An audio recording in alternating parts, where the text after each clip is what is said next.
Energija yra svarbiausias faktorius gyvenimo ciklų rate. Ir žmonės visais laikais galvojo apie tai, kaip išgauti energijos ir ją panaudoti žmogaus poreikiams. Vilniuje energetikos ir technikos muziejus yra ta vieta, kur pristatomi praeities, dabarties ir ateities energijos virsmai. Vis iš naujo suprantam, kaip tai svarbu ir tiesiog per kažkokią net ir šiuolaikinį gyvenimą. Kai staiga ten atrodo, kad jau viskas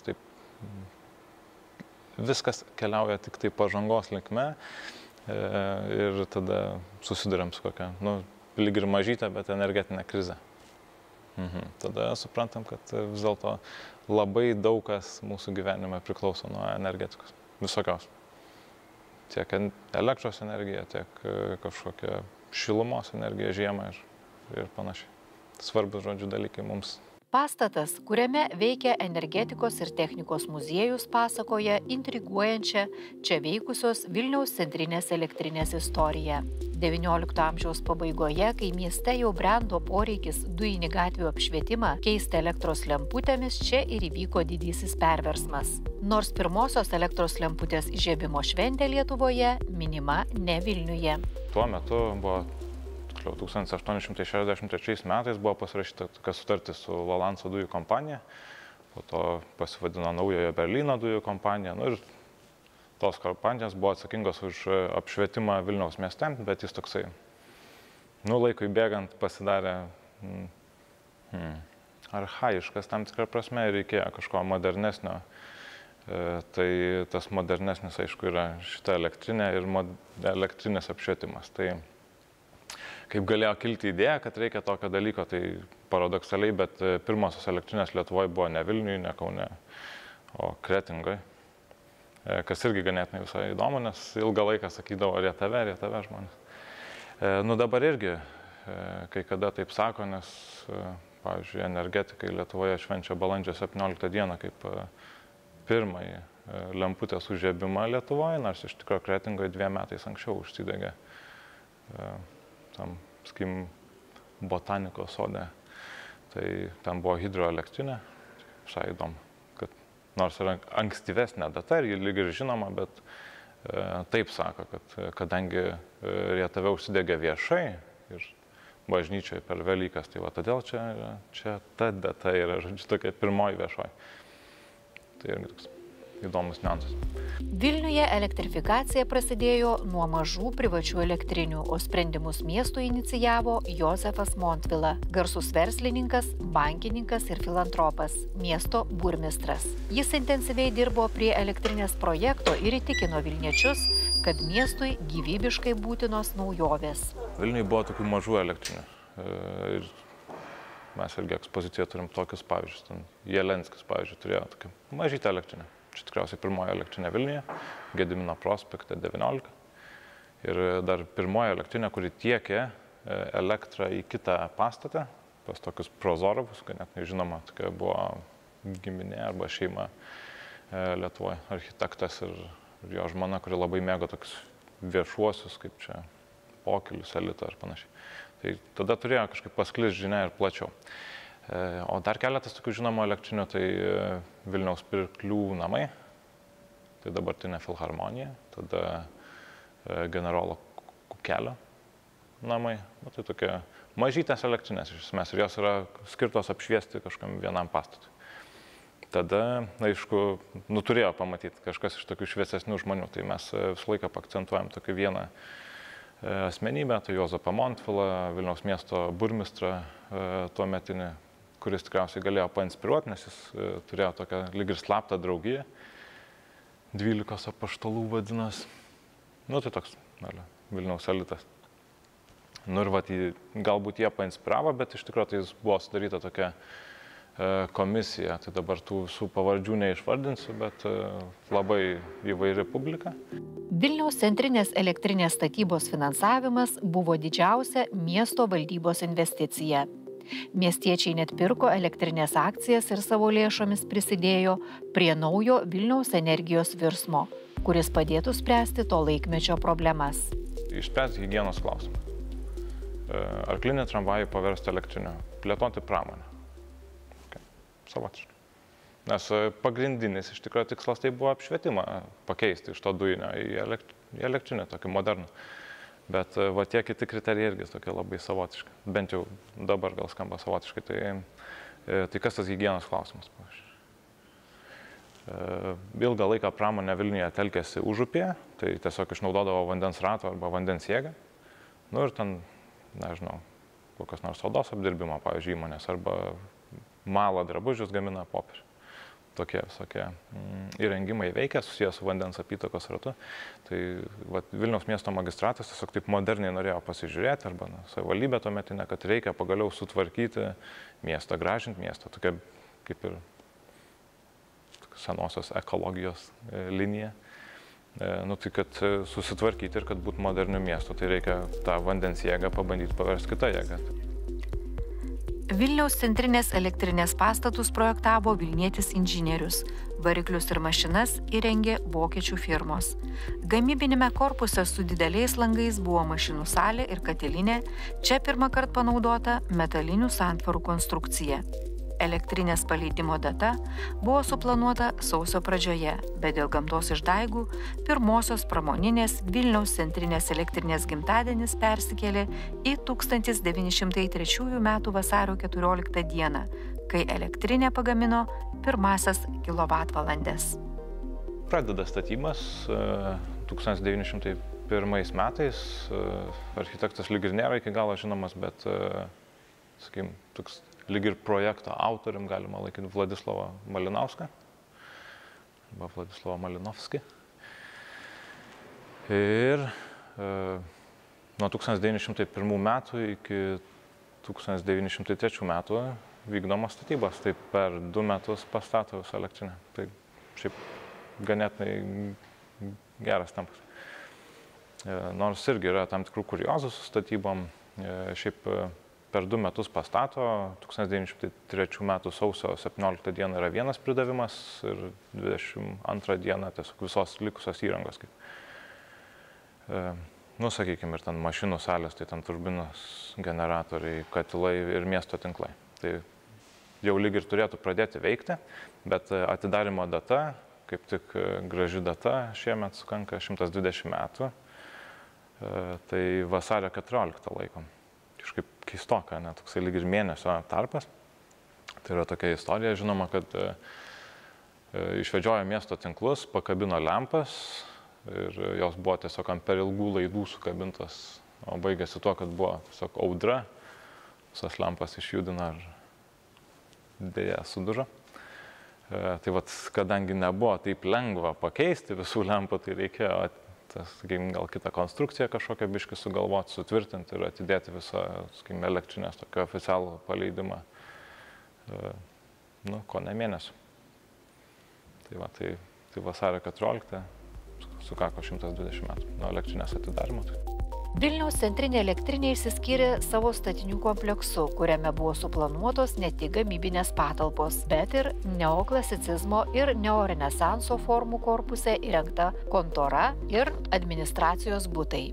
1905 metais bokštelį vainikavo 4 metrų Boleslovo Balzukevičiaus alegorinė skulptūra Elektra.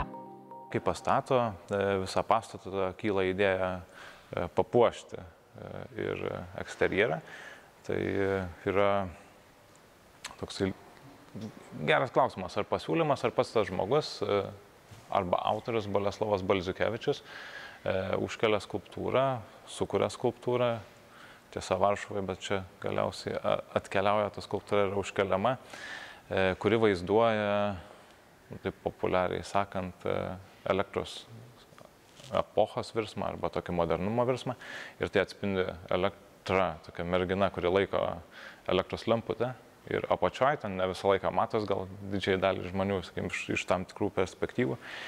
Bet yra vyras, kuris laiko deglą ir lyg ir vaizduoja tokią praėjusią žibinto epochą ir modernę elektros epochą. Ir čia vienas iš tų dalykų lyg ir simbolizuojamas, kodėl reikėjo pereiti prie elektrinio apšvietimo. Tai taip sakydavo seniau žmonės, čia lyg ir atsiminimuose, kad net kai šviesdavo tas dujinis apšvietimas, tai nebūtinai matydavos kas nors. Nes galima įsivaizduoti lygiai taip pat, lyg šiais laikais dujinė viryklė kokia nors užsikūrus. Nu, tai šviesos mažai, todėl reikia tokio modernaus apšvietimo, labai įdomiai net ir reklamuodavo. Lempas, sakydavo, dega kaip 1000 žvakių. Nu, kaip čia įsivaizduota, 1000 žvakių. Bet kitaip sakant, daug šviesiau viskas turėjo būti. Nu, ir ta skulptūra tai maždaug ir pavaizduoja, kad jis taiga aukščiau, o matosi labiau viskas. Todėl tas vyras laikantis deglą taip prisidengia rankas nuo elektros šviesos. Šiaip žmonės irgi keistai galvoja tuo metu, kad sakė, jeigu čia taip aukštai kabės tie žibintai, va, tie modernesni, tai sakė, taigi nieko nesimatys, nes jau buvo pripratę prie mažesnių dujinių žibintų ir jiems buvo nesuvokiama, ką čia daro ta miesto valdžia. O kai sudužo, kaip minėjau, tai ten daug kilo irgi tokio nerimo, sakė, argi nesakėm, kad čia tai bus kažkaip. Bet jau po to, kai užsidegė, tai yra tokie irgi prisiminimai žmogaus, kad sakė, nu pagaliau mes tapom moderniu miestu. Sakau, čia šviečia viskas taip dailiai, pagaliau modernus miestas Vilnius. Elektros skulptūra išstovėjo iki 1958 metų, kol buvo sunaikinta sovietų. Idėja ją atstatyti vėl kilo Lietuvos energetikams 1978 metais, susibūrus į veteranų klubą. Buvo gauti visi leidimai, išskyrus Vilniaus miesto partijos komitetą. Naikinimo ir griovimo laikotarpiu nepavyko išvengti ir elektrinės pastatams. Carinė valdžia dar Pirmojo pasaulinio karo metu norėjo išvežti įrangą, kad ji netitektų vokiečiams. Rusai besitraukdami norėjo visą elektrinę išrinkti. Nu, visai logiška, kaip visą laiką strateginius objektus, tiesiog bando kažkaip atitraukti atgal į šalies gilumą. Tai kažkiek taip ir nutiko, nes toksai elektrinės direktorius Nevadničanskis suderėjo, sakykim, su carinė karinė vadovybė, kad padėtų viską išrinkti ir išsivežti. Tai dalį ir išsivežė, bet kažkokia didelė dalis liko ir Pirmojo pasaulinio karo tai sąlygomis neišėjo labai gerai ir tinkamai prižiūrėti elektrinės. Ten trūksta kokių nors tepalų ir toliau veikia elektrinė. Na, nešvaisto, sakykim, papildomai kažkokiam remontam, tiksliam darbui karinė vadovybė elektrinės visų pajėgumų. Nu ir tada baigęs tuo, kad reikia viską perdaryti. Tai lenkmečių labai stipriai iš tikrųjų perrekonstruoja visą elektrinę. Toksai Biževskis tampa vyriausiu inžinieriumi, o Glatmanas Juliušas direktorium. Tai jie tiesiog gauna tokį, lyg ir patvirtinimą iš magistrato, kad čia viską reikia pertvarkyti 1926 metais. Nu ir rimta rekonstrukcija būna. Tai ten turbinos naujos pakeičiamos, turbogeneratoriai į naujus. Ir mes čia stovim irgi prie vieno iš rekonstrukcijos padarinių, tai toks Babcocks & Wilcox katilas 38 metų. Tai jis toks irgi ganėtinai modernus. Ir beje, vienintelis išlikęs po Antrojo pasaulinio karo. Antrojo pasaulinio karo metais elektrinė stipriai nukentėjo, nes demoralizuotiems vokiečių kariams nepavyko pristatyti 5 kg lašinių, kas būtų išgelbėję elektrinę nuo susprogdinimo. Situacija buvo tokia prasta, kad tų lašinių neatsirado. Elektrinės gamybinis korpusas buvo susprogdintas 1946 metais. Rekonstrukcija tada vėl turėjo įvykti jau po karo, labai greitai atstato, nes 44 Liepos mėnesį sunaikina elektrinę, o 46 metais jau vėl pradeda veikti. Tai tempas neblogas, per 2 metus, žodžiu, visiškai atstato ir atkeliauja nauji turbogeneratoriai iš Vokietijos kaip karo reparacijos, arba su tokiais ten visokiam įdomiam kelionėm. Ten, iš Vokietijos iki kokio Peterburgo, sakykime, o iš Peterburgo čia. Bet įmonės irgi tų įrenginių yra visai žinomas mums. Ten AEG, pavyzdžiui, koks nors MAN, vėl Siemens Schuckert. Tai tokios žinomos kompanijos, tik tai tie įrenginiai yra kokiu ten 1911 metų arba 1913, bet jie vis dar yra laikomi tokie kaip tinkantis, sakykime, tuometiniam Vilniui. Tai veikia ganėtinai ilgai galiausiai. 63 metais šiek tiek supjausto turbinas, bet tokiu būdu darbas tampa efektyvesnis, nes tiesiog pritaiko, sakykim, tiksliau šildymui, kad ne vien elektrą gamintų, bet veiktų tiesiog kaip kažkoks centrinio šildymo suteikimo Vilniui vieta.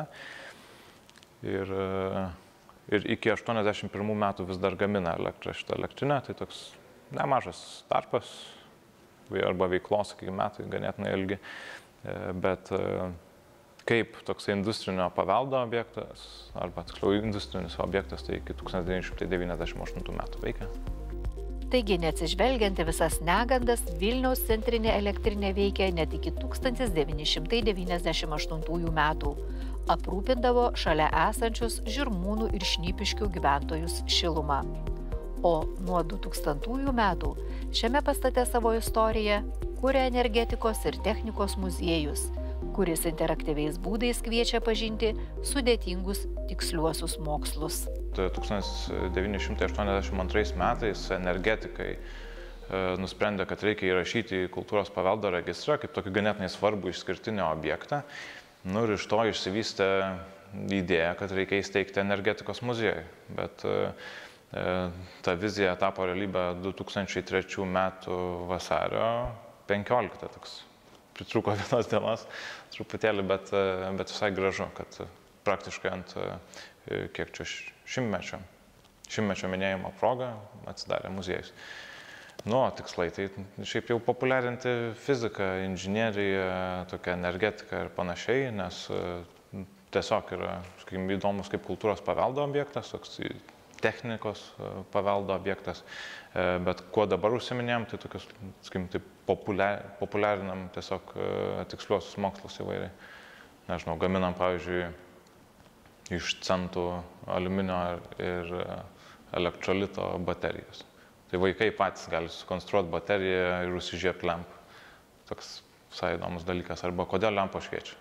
Galime įsiaiškinti. Tai ten irgi pasidarom tokią lyg ir lemputę iš stiklainio ir ten dar visokių medžiagų. Laidų ir kažko, kas turi šiek tiek varžos daugiau. Tai ten pradeda šviesti. Tokie labai įdomus šiaip eksperimentai, kurių dėka galima suvokti, kaip kas nors veikia. Naujausia muziejaus ekspozicija Virsmas pristato praeities, dabarties ir ateities, o svarbiausia – ateities energijos virsmus. Pagrindinė tema – žmogaus santykių su energija visuma. Energijos išgavimas, kaupimas, jos perdavimas ir vartojimas. Įdomu tai, kad čia lankytojai gali tikėtis išgirsti ne tik daug informacijos, bet ir įdomių patirčių. Pavyzdžiui, pajusti elektros išlydį beveik kaip fantastinėme filme. Už manęs irgi yra idėja tokia ganėtinai genialaus išradėjo Nikolas Teslas, kaip jis taip lyg ir tikėjosi arba norėjo perduoti energiją bevėlių būdu, kas irgi labai yra įdomu. Ir galiausiai pabaigiam su vartojimo stendais, tai mes kam mums ta energija kaip žmonėms, tai aišku, tam, kad galėtumėm viską suvartoti. Tai tiesiog taip inovatyviai, interaktyviai ir ganėtinai turinio prasme irgi turiningai pristato energetiką, techniką per 3 pjūvius esminius. Tai kaip praeitį naudojame, kaip šiais laikais naudojame ir kaip naudosime ateityje. Tai prie kiekvieno stendo yra šie 3 pjūviai ir tokia tiek teoretinis lygmuo, tiek interaktyvus toksai praktinis lygmuo, kur tiesiog galima ką nors išbandyti pačiam. Pavyzdžiui, palenktyniauti su dviračiais, tik tai vienas dviratis turi kaupę, sakykim, sukaupinėję baterijoje energiją, kitas superkondensatoriai. Tai kuo jie skiriasi, galima tiesiog sužinoti išbandant. Arba koks Van der Graafo generatorius, tai kur tiesiog sukaupiamas pozityvumas arba pozityvus krūvis tarp plaukų ir tada viskas pasišiaušia labai įdomu. Tai tiek teorinė prieiga, tiek interaktyvi praktinė prieiga visoje salėje dominuoja. Ir galiausiai turime tokius įspūdingus įrenginius, tai Tesla ir Tesla. Lankytojams atidengti senosios elektrinės kamino pamatai, rasti renginėjant naujas erdves. Jie milžiniški, nes kaminas turėjo būti labai aukštas, kad dūmai likę po kietojo kuro deginimo kiltų aukštai ir nenukristų ant miestiečių galvų. Gana simboliška, kad kamino nebėra, kaip ir ateityje neliks kietojo kuro. Pereidami prie atsinaujinančios energetikos priartiname savo ateitį, kad energijos praeities, dabarties ir ateities perspektyvos domina lankytojus, liudija statistika. Vilniaus centrinėje elektrinėje įsikūręs muziejus vienas iš labiausiai lankomų muziejų Lietuvoje.